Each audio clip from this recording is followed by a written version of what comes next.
In this video, I'm finally putting the Miyoo Mini and the Anbernic RG35XX head to head. Let's get to it.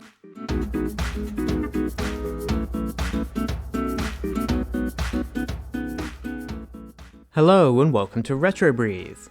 Here I have the Miyoo Mini and its estranged larger cousin, the Anbernic RG35XX. Unlike my previous comparison video, where I compared the Miyoo Mini to the RG353V, the 35XX lands its performance, controls, and form factor more or less square with the Miyoo Mini. And with the future of the Miyoo Mini up in the air right now, let's see if the RG35XX is a good alternative or indeed replacement for the Miyoo Mini. We're going to be going through the size, buttons, specs, gameplay, software, and more. So buckle up and let's get to it, starting with a specs comparison. Now, I prefer to compare actual tangible performance differences instead of talking about negligible spec differences, which pretty much sums up the difference between the Miyoo Mini and the Anbernic RG35XX.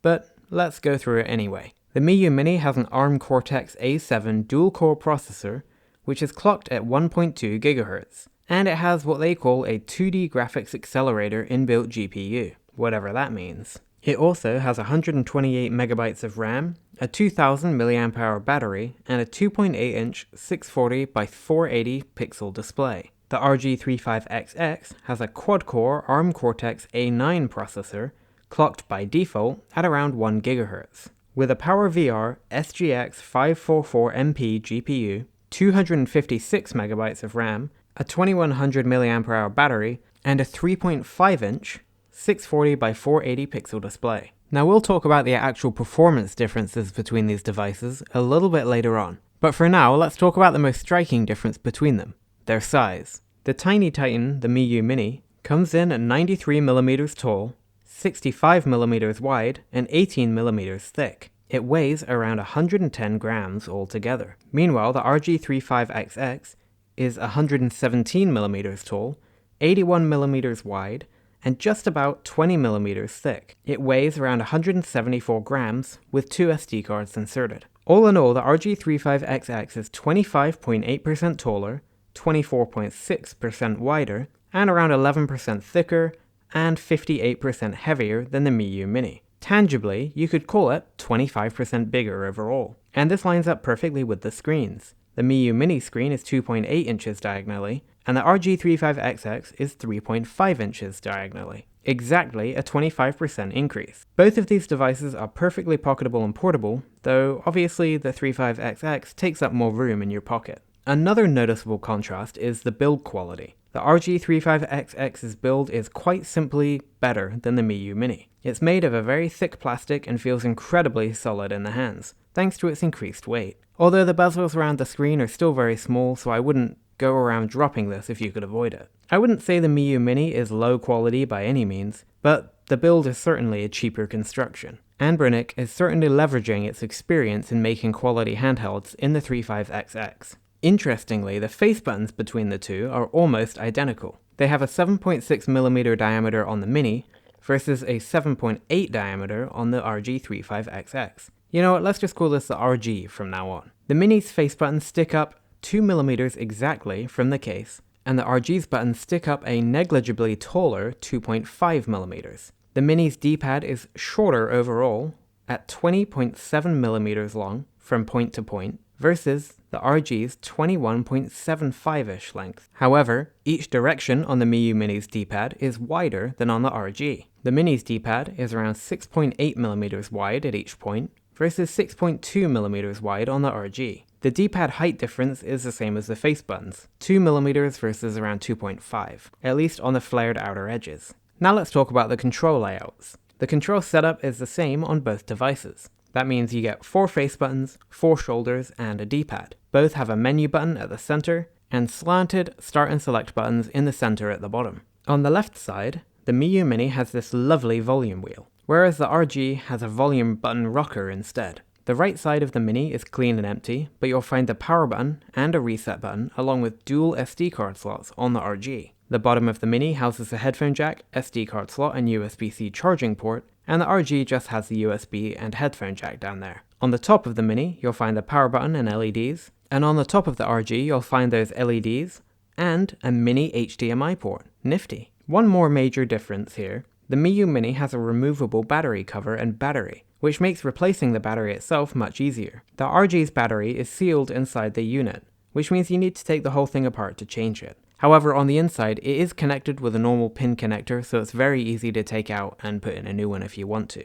As far as the face inputs go, the two are similar in feeling with membrane-style buttons. However, the Mini's buttons are substantially softer and lighter to press. The RG has a much more thunky and tactile feeling. I prefer this chunky feeling of the RG's buttons, truth be told. In fact, I've actually replaced the membranes in my Miyoo Mini a while ago, just to make them more solid. And the same thing applies exactly to the D-pad. It's lighter on the Mini and heavier and thunkier on the RG. Oh, and the Mini start, select and menu buttons are clicky tactile switches, whereas all of the inputs on the front of the RG are membrane connections. The shoulder buttons are the most radical difference in all of the inputs between these two devices. The Mini has these straight, steeply slanted shoulders with a very light click, whereas the RG's shoulders are ski slope style or quarter pipe style and are much, much firmer. The shape really lends itself to letting you rest your fingers upon the shoulder buttons, and they're stiff enough to not accidentally press them when you do so. Actually, I should mention that the point where the shoulders flare out on the back of the RG makes the maximum thickness a bit more than the 20mm I said earlier.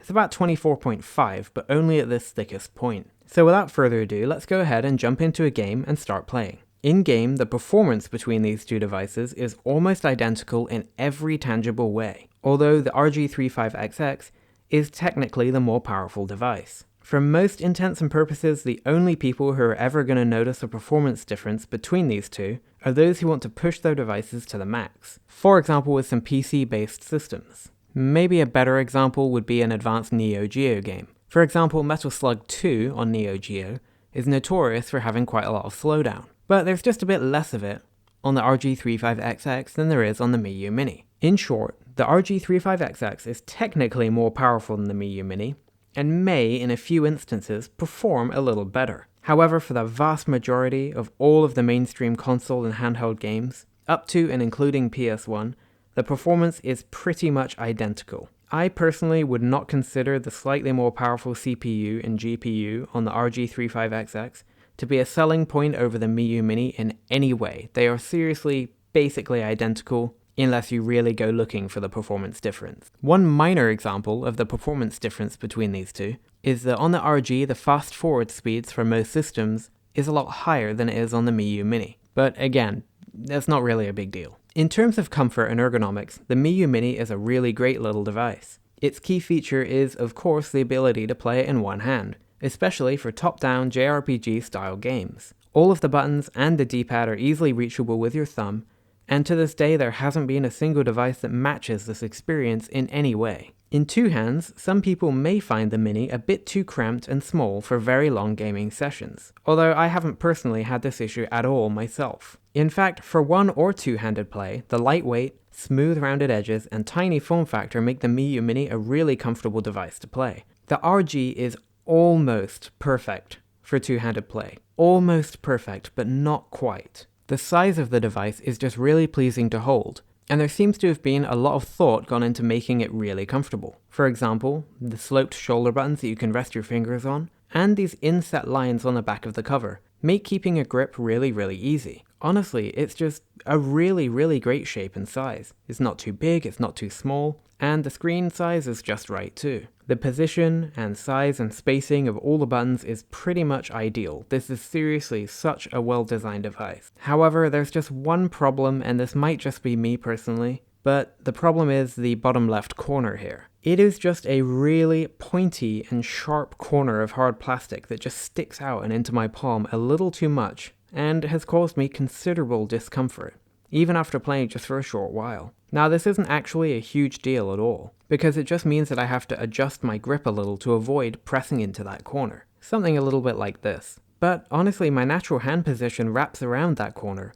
and it is really annoying to have to deal with that and change my natural grip every time. It seems like a petty complaint, but this bottom left corner is really the only poorly designed part of the system in my opinion. I hope that if there's a revision, they increase the radius of the corner to make it a bit less pointy, or just go for the 353V's totally rounded corner style instead. When it comes to the screen, the Miyoo Mini, at least the V2 and the V3, look really great and vibrant, with great colors and great viewing angles too. The size of the screen, despite being so small at 2.8 inches, is pretty much perfect too. Nothing is too small to look at, and all the elements like text remain completely legible. However, this panel does have an issue with ghosting or haziness. That is a kind of motion blur-like effect when things are moving. This particular issue gets worse for mine in cold weather, funnily enough. Don't get me wrong, it isn't a deal breaker, and I honestly barely notice it once I get engaged in a game. But it is definitely there and something to consider. In fact, if you go all the way back to the first unboxing of the Miyoo Mini I did, I noticed the ghosting right away. The screen is really nice, and the... actually, hold on. There is... I'm not sure if that's this game, there does seem to be just a little bit of ghosting here. On the other hand, I cannot sing enough praises of the RG screen. It is just phenomenal. Just like the screen was on the RG353V, because I'm pretty sure it's the exact same panel. It is just so bright and vibrant and colorful, and the bigger size just seems to make every single game pop. There's just something about NES on this thing. The pixel edges are so sharp, it just looks incredible. It gets both brighter and dimmer than the Miyoo Mini, and it retains its color and fidelity at the highest brightness, whereas the Miyoo Mini does tend to become just a little bit washed out. Most importantly though, there's absolutely no ghosting at all here. Everything is super crisp and sharp. All of that said though, both screens are perfectly good, and whereas I made some complaints and compliments just now, I have absolutely no issue with either of them whatsoever. Even the Mini's ghosting issue just isn't big enough of a problem to really consider a negative in my opinion. As soon as I get going in a game, I forget it's there. Both of the devices are strong when it comes to their buttons. As I mentioned earlier though, I do prefer the chunkier buttons of the RG overall. But this is purely preferential, and there's no problem with the stock Miyoo Mini buttons at all, they're just very light to touch. However, there is one fairly minor issue with the RG's buttons though. You can actuate perpendicular directions by tilting each cardinal point of the D-pad. Let me give you an example. If you hold the left button, you can then tilt it up and down to move up and down. I actually didn't even notice this problem myself until I watched Shane Craig's video about it, but now I notice it quite a lot, especially if I'm playing a game like Crash Bandicoot that requires precise inputs. Oh, and sorry if I just made you notice this as well. Anyway, in the grand scheme of things, I haven't been bothered by it too much, but you should check out Shane's video, which is on screen now, for a simple fix to this problem using just electrical tape. Now onto the shoulder buttons, and they are just better on the RG35XX. They're more comfortable, they're more tactile, and better to push down on as well. That's it, they're just better than the Miyoo Mini's shoulders in every single way. I wasn't really sure where to mention this, so I'll just mention it here. And that is the temperature of each device while you're in game. The Miyoo Mini does heat up, but it's a very, very small amount, and only when you're playing intensive PS1 or PC systems. It's such a small amount that I hardly ever notice it at all. On the other hand, the RG35XX gets surprisingly warm to the touch, in the exact same scenario. I know you won't be touching the screen on this device, but the screen gets noticeably warm, like ambiently warm, and the entire case and body of the device does as well. It's not a problem, but if you're sensitive to the temperature of your device changing, just be aware that it is noticeable on the RG35XX. Okay, so now it's time to talk about one of the biggest points when it comes to these devices, and that is the software. When we're talking about stock, I would call both of these devices pretty much useless. They are just not great stock softwares at all. The Miyoo Mini is slightly better though, because at least everything works more or less as expected. More or less. But the RG35XX software is badly translated, severely limited, and has some issues with saving in certain systems as well. For both of these devices, you have to go with custom firmware, and so that's what I'm going to focus on here. The Miyoo Mini has a selection of firmwares available, like Mini UI, Kariki, and of course the immaculate Onion OS, which is what I use. Onion OS is the software that I wish every handheld that I own had. It is an absolutely excellent custom firmware that is super easy to use, but very rich in features. Onion OS deserves a video, or maybe like 50 of its own, but suffice to say that it's pretty much the perfect operating system for retro gaming. It's easy to install, easy to use, very customizable, and very, very well documented. Onion OS puts your games at the forefront of your experience, with a simple way to jump in and out of your games lightning fast, resuming right where you left off. Despite its ultra ease of use, it still gives you almost all of the power that RetroArch has, to make your experience exactly the way that you want it. I honestly cannot sing Onion OS's praises enough. This is the one operating system that puts every single other one to shame, in my opinion. Maybe that's a bit harsh, but it's really, really good. On the other hand, the RG35XX has a custom software called Garlic OS, created by Black Seraph. Garlic OS has taken the RG35XX from basically a write-off device to the incredible gaming handheld that it is today. Garlic adopts the key UI beats from Onion OS, meaning that Miyoo Mini owners will have a very similar experience. Garlic makes switching your games easy, just like Onion, but is generally a much more limited experience. Note though that Garlic has just reached version 1.0, and is realistically still very, very early in development. This means that there are some rough edges and some bugs. For example, browsing the menu is kind of annoying as the cursor flicks around, and there are things that straight up just don't work. A quick example. At the time of making this video, MS-DOS just does not seem to work at all. Games that work absolutely perfect on the Miyoo Mini just won't boot at all on the RG, despite my best efforts to troubleshoot them. Don't get me wrong, Garlic OS is great and a much needed improvement on the stock firmware, but it is honestly just not quite there yet. That said, if all you want to do is to play your basic game systems with no hassle, Garlic OS does that perfectly. It also has some really unique features like the ability to overclock the CPU. However, another problem is that Garlic OS is much more fiddly to get installed than Onion OS is on the Miyoo Mini. I wouldn't say it's difficult necessarily, but it's more involved and awkward than Onion OS in my opinion. One other important contrast to make here, the Miyoo Mini's Onion OS is an open source community effort, whereas Garlic OS is a closed source project maintained by one person, with some help presumably. By nature, an open source community project is going to have a better shelf life than the latter. I'm not unappreciative of Black Seraph's efforts, not at all. In fact, I'm amazed at his skill and the speed at which Garlic has matured. But I do think there's a possibility that its development could easily just stop when the developer himself decides to just move on. Black Seraph always seems to be on the cutting edge, which is great for the Retro Handhelds community and market overall, but not quite as good for individual devices and long-term support. Again, to be clear, this isn't a criticism or a judgment,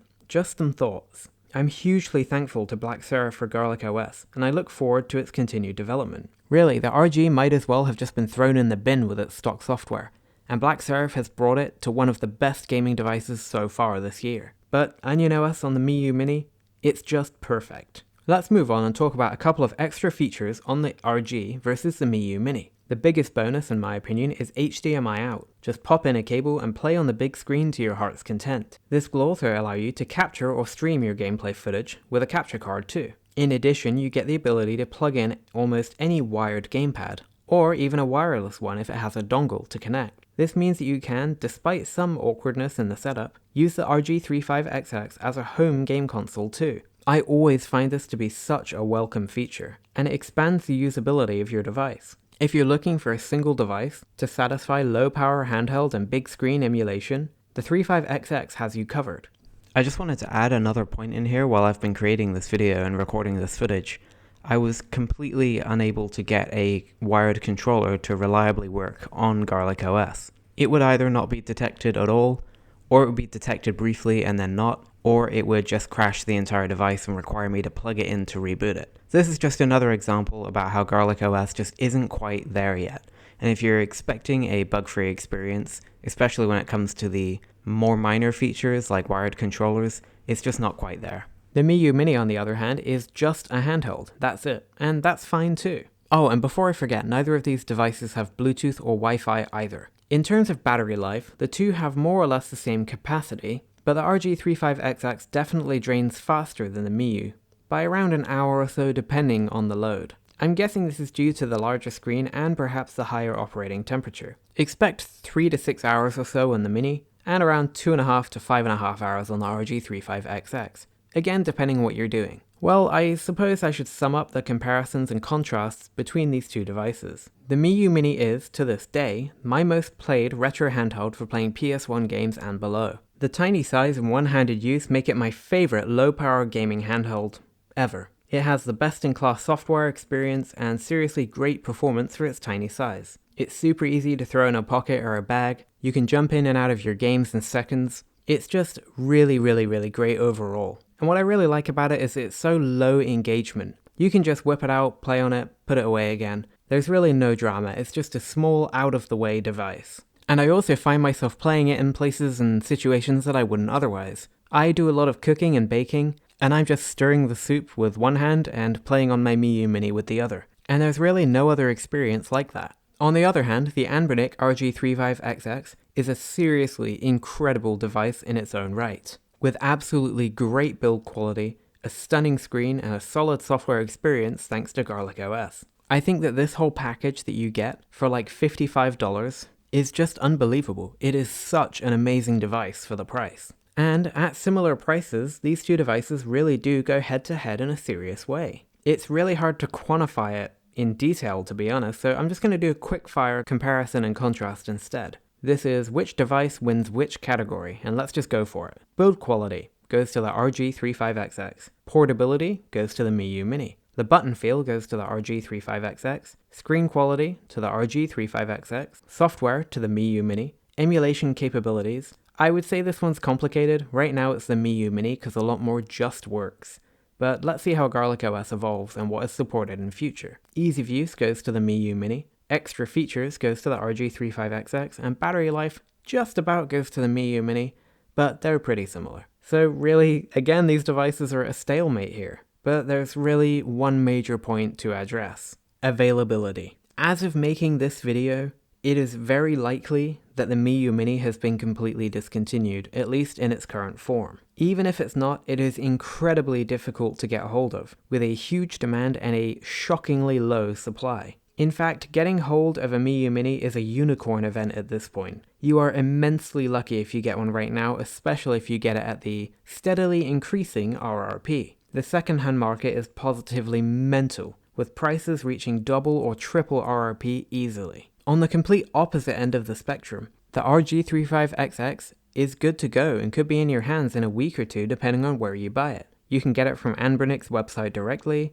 AliExpress, droiks.co.uk, eBay, and even Amazon with Prime delivery. It is widely available at its RRP of around $55, which is in itself a shockingly good price for what you get. There has never been a device at this price and at this quality before. If you want a device now and you don't want any drama getting it, then the RG35XX is the only option. I'm certain you would not be disappointed at all with the device, and I highly recommend it too. Even with my Miyoo Mini, I'm so glad I have one of these. I've actually been playing Phantasy Star on the Master System on this device for the first time, and having an absolute blast. And so, in the end, the Miyoo Mini and the RG35XX are similar devices with pros and cons in both directions. In my absolutely honest opinion, the RG35XX is probably the better device overall, with higher quality build, better screen, more comfortable controls, and more features. However, it just cannot, by nature, match the Miyoo Mini in terms of portability, software, ease of use, and one-handed play. You can actually buy the RG35XX, but you may not be able to buy the Miyoo Mini ever again. And if you do manage to get one, you're either very, very lucky or you paid too much. There's not really any other option. Both of these devices are truly excellent, and the RG35XX has really blown me away. It is such a great device and so much fun to play. The software keeps getting better, and I hope that trend continues. On the other hand, the Miyoo Mini is still unbeatable in its size and software. So I guess in the end, like all good comparisons, these two come out pretty much on the same level. It really depends what you want to get from your device. Do you actually want to have a device, in which case you'll probably want to go for the RG35XX. That was a joke, just to be clear, but it is also a valid point. But really, if you want a bigger device with a really, really great screen, you're just going to want to go for the 35XX. If the one-handed play and portability is the most important thing to you, then the Miyoo Mini is the one to go for. If you do want to buy an Anbernic RG35XX, I've left a link to Anbernic's website in the description box below.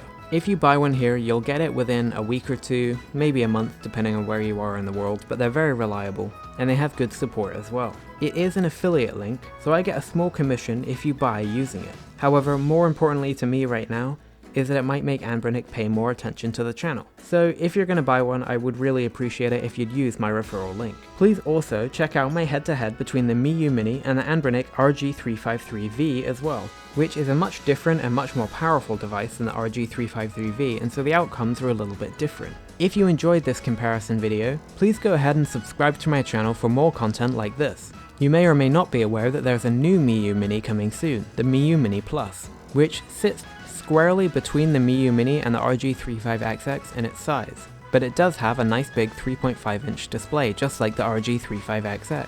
So that's going to be a really interesting comparison video too, and if you don't want to miss that, make sure you subscribe and ring that notification bell so you get notified when I upload that video. Do you have a Miyoo Mini or a 35XX? Let me know in the comment box below. Which one do you prefer and what's your favorite features between them? I'd really like to hear what you have to say. Please leave a like on this video as well if you liked it. And with that, that's this one done. I'm Shem from Retro Breeze, and I look forward to seeing you again very soon.